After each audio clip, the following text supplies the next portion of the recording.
अब नेक्स्ट हम question number 11 करेंगे, लेकिन क्वेश्चन नंबर 11 करने से पहले बच्चा मैं आपको एक चीज बताना चाहता हूँ रियल नंबर्स के बारे में। रियल नंबर्स क्या होते हैं बच्चा? रियल नंबर में हमारे पास होते हैं रैशनल नंबर जो पी बाई क्यू फॉर्म में एक्सप्रेस हो सकते हैं, और इररेशनल नंबर जो पी बाई क्यू में एक्सप्रेस नहीं हो सकते, लाइक √5, √7। और अगर ये हो भी जाए कि नीचे 1 लगा के, तो जो √7 है वो इंटीजर नहीं होगा। रैशनल नंबर में तभी नंबर माना जाता है रैशनल कोई भी नंबर जब वो पी बाई क्यू में एक्सप्रेस हो जाए और पी और क्यू दोनों इंटीजर हो और क्यू नॉट इक्वल टू 0।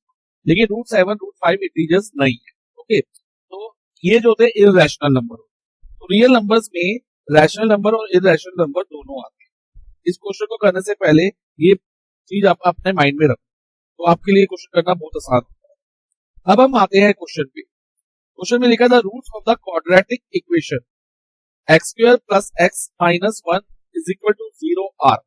जो रूट्स है क्वाड्रेटिक इक्वेशन के x² plus x minus 1 is equal to 0, ये क्वाड्रेटिक इक्वेशन है। हमें ये बताना है कि उसके roots A irrational and distinct है, इररेशनल है और डिस्टिंक्ट अलग अलग है। ऑप्शन बी नॉट रियल है। Next option C rational and distinct है, रैशनल नंबर में है और डिस्टिंक्ट है, डिस्टिंक्ट अलग अलग। या option D real and equal है। ठीक है, तो बच्चा नेचर ऑफ जो रूट्स होते हैं वो डिपेंड करते हैं डी की वैल्यू पे। डी होता है डिस्क्रिमिनेंट। डी हम कैसे कैलकुलेट करते हैं, उसका फॉर्मूला होता है b² माइनस 4ac। तो जब भी हमें नेचर ऑफ रूट के बारे में पता करना हो क्वाड्रेटिक इक्वेशन की, तो हमें डी निकालना हमारे लिए इंपॉर्टेंट है। अब अगर बच्चा डी लेस देन 0 आ जाए तो हम कह देंगे कि नो रियल रूट एग्जिस्ट, कि रियल रूट एग्जिस्ट ही नहीं करते, तो रैशनल और इररेशनल देखने की हमें जरूरत ही नहीं होगी। और अगर डी इक्वल टू 0 आ जाते हैं तो रूट्स कैसे होते हैं? Real, real and equal. Real में मैंने बताया रैशनल और इररेशनल दोनों में से कोई भी हो सकती है, लेकिन इधर हमारे पास रियल एंड इक्वल की ऑप्शन है। अगर डी इक्वल टू 0 आ जाएगा तो हम रियल एंड इक्वल मार्क करके आंसर दे सकते हैं इस क्वेश्चन के लिए। अदरवाइज इस डी इक्वल टू 0 में भी हमें अगर ये ऑप्शन ना होती, इधर रैशनल एंड इक्वल लिखा होता या इररेशनल एंड इक्वल लिखा होता, तब हमें उसमें भी डी जो रियल आए हैं रूट्स हमारे डी इक्वल टू 0 के केस में भी हमें ये चेक करना पड़ता कि वो रैशनल है या इररेशनल है। लेकिन अगर डी ग्रेटर देन 0 आ जाता है, 0 से बड़ी आ जाती है डी की वैल्यू, तो रूट्स क्या होते हैं? Real and distinct. लेकिन रियल एंड डिस्टिंक्ट कोई ऑप्शन नहीं दी, रियल एंड डिस्टिंक्ट की जगह उन्होंने इररेशनल और रैशनल दे दिए। तो अगर रियल आते हैं ना रूट्स, तो उसके बाद हम चेक करेंगे रैशनल और इररेशनल के लिए। वो कैसे करेंगे वो मैं बाद में बताऊंगा। पहले हम डी निकाल के ये डिटरमाइन करते हैं कि रूट्स रियल है या नहीं है, या इक्वल है या डिस्टिंक्ट है। पहले हम ये चेक करते हैं। ओके, उसके बाद हम रैशनल और इररेशनल पे जाएंगे। ओके, तो बच्चा पहले बी का फॉर्मूला जैसे कि b² माइनस 4ac है। अब इसमें बी क्या होता है? बी जो होता है ना बच्चा एक्स के आगे वाला नंबर। क्वाड्रेटिक इक्वेशन में मिडिल टर्म में एक्स है ना, इसके आगे वाला नंबर, एक्स के आगे कोई नंबर नहीं तो 1 मान लेते हैं, तो यहाँ 1² हो जाएगा माइनस 4ac। ए जो होता है बच्चा x² का कोएफिशिएंट होता है, यानी कि x² के आगे वाला नंबर विच इज 1, तो मल्टीप्लाई बाय 1।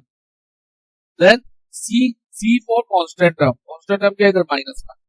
अब 1 का स्क्वायर क्या होगा? 1² इज 1 और ये माइनस माइनस प्लस हो जाएगा।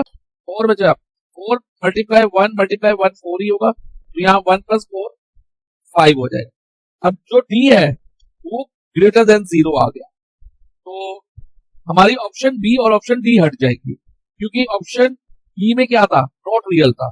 अगर वो कब होता है? जब डी लेस देन 0, तो ऑप्शन बी हमारी हट गई। और रियल एंड इक्वल कब होते हैं? जब डी इक्वल टू 0 आया, डी इक्वल टू 0 भी नहीं आया, तो ये दोनों ऑप्शन हमारी हट जाएंगे। अब हमें ये पता चल गया कि रूट्स जो है रियल एंड डिस्टिंक्ट है। अब रियल में मैंने अभी बताया था रियल नंबर के केस में 2 तरह के नंबर होते हैं, रैशनल नंबर और इररेशनल नंबर। अब हमें ये पता चल गया रियल रूट्स है, तो हम ये चेक करेंगे कि रैशनल रूट्स है या इररेशनल है, और डिस्टिंक्ट तो है ही क्योंकि ग्रेटर देन 0 आया डी की वैल्यू। तो बच्चा अगर यहाँ पर भी रियल एंड डिस्टिंक्ट की कोई ऑप्शन होती तो हम उसको टिक कर देते, लेकिन अभी ऐसा कोई ऑप्शन नहीं है, तो हमें इररेशनल और रैशनल के लिए चेक करना पड़ेगा। तो अब कैसे चेक करेंगे? सबसे पहले बच्चा मैं बता दूं, जो रैशनल होना और इररेशनल होना किसकी वैल्यू पे डिपेंड करता है? एक तो डी की वैल्यू पे, डी फॉर डिस्क्रिमिनेंट की वैल्यू पे, और ए बी और सी की वैल्यू।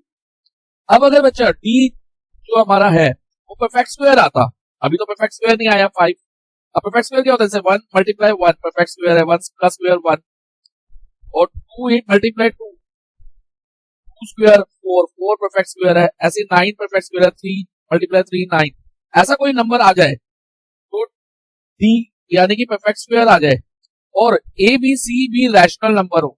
रैशनल नंबर में इंटीजर और होल नंबर भी आते हैं बच्चे, जैसे कि इस केस में है, तो हम कह देते हैं कि इक्वेशन के रैशनल रूट्स हैं, और इस केस में रैशनल और डिस्टिंक्ट है कि डी ग्रेटर देन 0 भी है। ओके, लेकिन अभी तो डी हमारा नॉन परफेक्ट स्क्वायर नंबर आया है।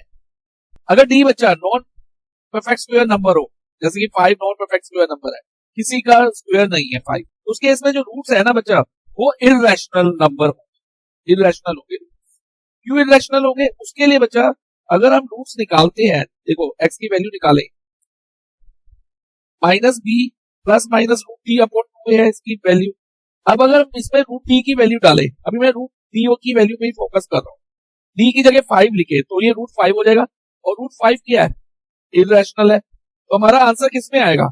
जो रूट्स आएंगे वो इररेशनल आएंगे ना, रूट 5 इररेशनल है, और डिस्टिंक्ट होने के लिए डी ग्रेटर देन 0 होना इंपॉर्टेंट है, तभी हम मानेंगे। तो इसका मतलब हमारा जो आंसर रहेगा ना इस क्वेश्चन का, वो क्या रहेगा? Irrational and distinct. क्यों? क्योंकि जो हमारा डी है नॉन परफेक्ट स्क्वायर आया है, और नॉन परफेक्ट स्क्वायर होने के कारण जब हम रूट डी में इसकी वैल्यू डालेंगे, डी की जगह 5 लिखेंगे तो रूट 5 आएगा, और जो हमारे रूट्स हैं वो क्या बन जाएंगे? इररेशनल बन जाएंगे। तो फाइनली हमारा आंसर है option A, irrational and distinct.